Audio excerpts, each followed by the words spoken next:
Yet to be confirmed reports from Kano State today indicated that not less than 15 protesters, including children, were killed when men of the Nigeria police force allegedly shot into the crowd of protesters at a very low level on the day 3 of the End Bad Governance protest in the country. Nigeria police force is yet to issue statements over the incident, as videos recorded by eyewitnesses showed some policemen lying down to shoot at the direction believed the protesters gathered. Some residents said 15 people were allegedly killed while 47 others got serious injuries on Saturday at Kano area of Kano State.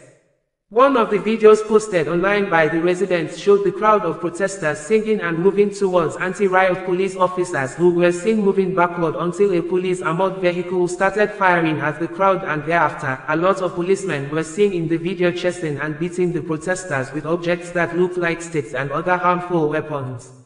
Meanwhile, President Bola Atiku will address the nation in a broadcast on Sunday, August 4, 2024, at 7 a.m., according to the presidential spokesperson, Ngelale. Television, radio, and other electronic media outlets are enjoined to plug into the network services of the Nigerian Television Authority, NTA, and the Federal Radio Corporation of Nigeria, FRCN, for the broadcast. The broadcast will be repeated on the network services of the NTA and the FRCN at 3 p.m. and 7 p.m. on the same day, Ngelale said. In a swift reaction, former Vice President of Nigeria, Atiku Abubakar, condemned the act of policemen using live bullets to shoot at protesters in Kano State and Abuja.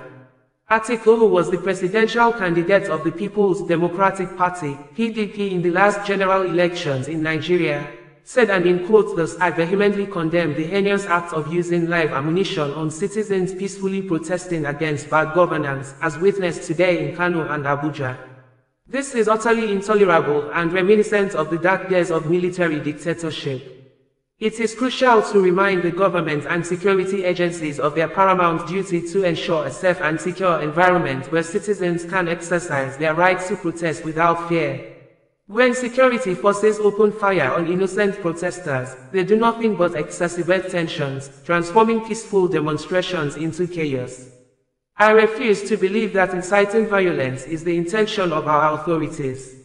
I urge the international community, including the United Nations and the International Criminal Court, to closely monitor the situation in Nigeria and hold its leadership and security apparatus accountable. I reaffirm my counsel to protesters to steadfastly exercise their right to peaceful protest and reject any form of violence.